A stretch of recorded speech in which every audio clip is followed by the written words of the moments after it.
continuité et dérivation. Exercice. Comment lever l'indétermination 0 sur 0 en utilisant le procédé analytique développement limité? Soit la fonction f de x égale exponentielle de x au carré moins cosinus x sur sinus au carré de x. On se propose de calculer la limite de f de x quand x tend vers 0. Le domaine de définition de f de x est, du fait de la présence de sinus x à son dénominateur, défini pour tout x différent de 0. Donc, son domaine de définition est r moins 0. La limite que nous cherchons est la limite de f de x quand x tend vers 0, qui est égale à la limite quand x tend vers 0 de exponentielle x au carré moins cosinus x moins sinus carré de x.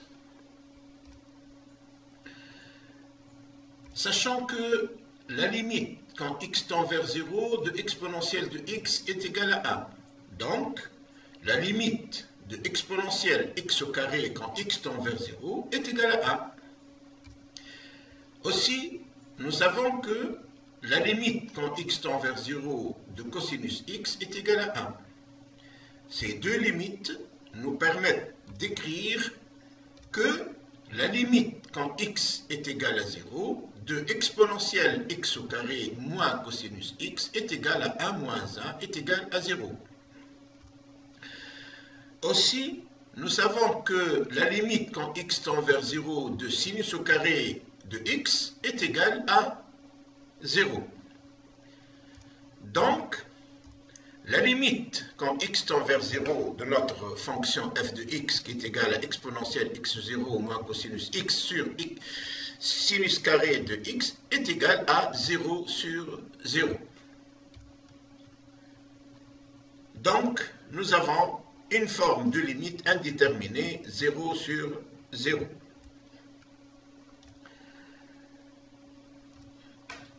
On va essayer le développement limité d'ordre 2 au voisinage de 0 pour lever cette indétermination 0 sur 0.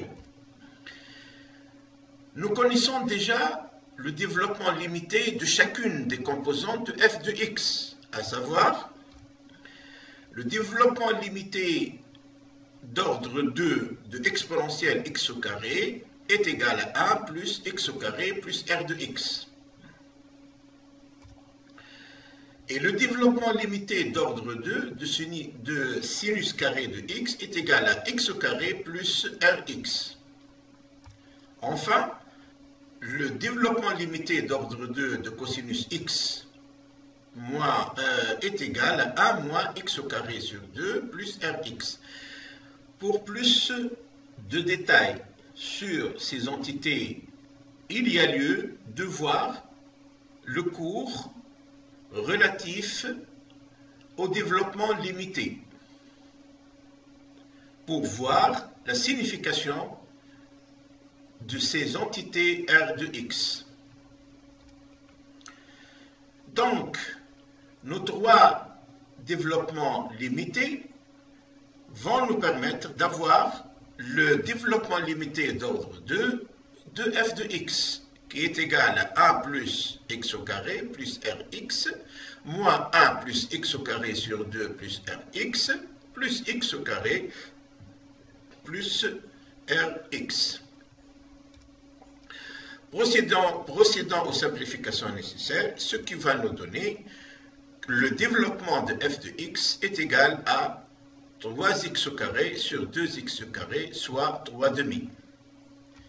D'où la limite de notre f de x, qui est égale à exponentielle x au carré moins cosinus x sur sinus carré de x quand x tend vers 0, est égale au développement limité de notre fonction f de x, qui est égal à 3 demi.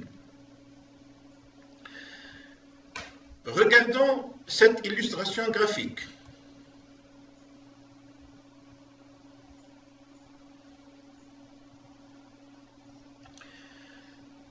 Nous avons représenté sur ce graphique notre fonction f de x et on va faire varier x aux alentours de 0. La droite D a pour abscisse la valeur de x.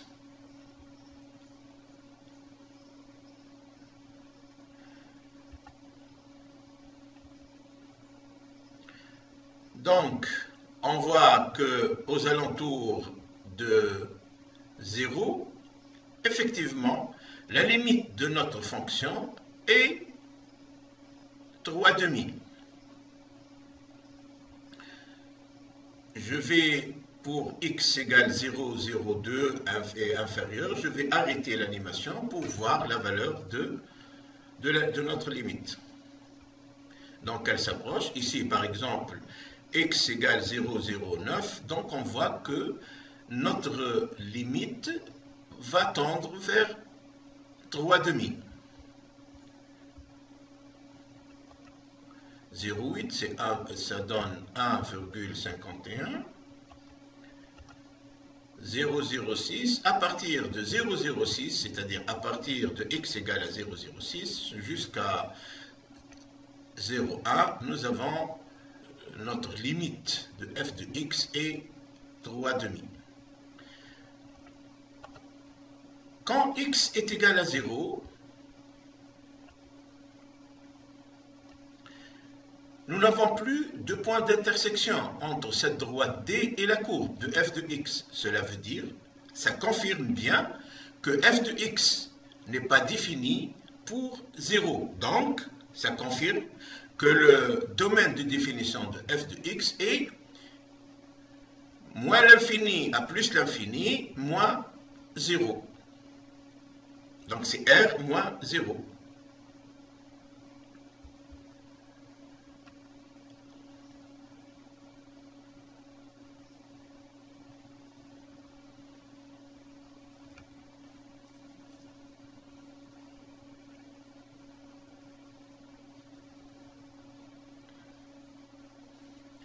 Donc, observez la variation de la limite ici.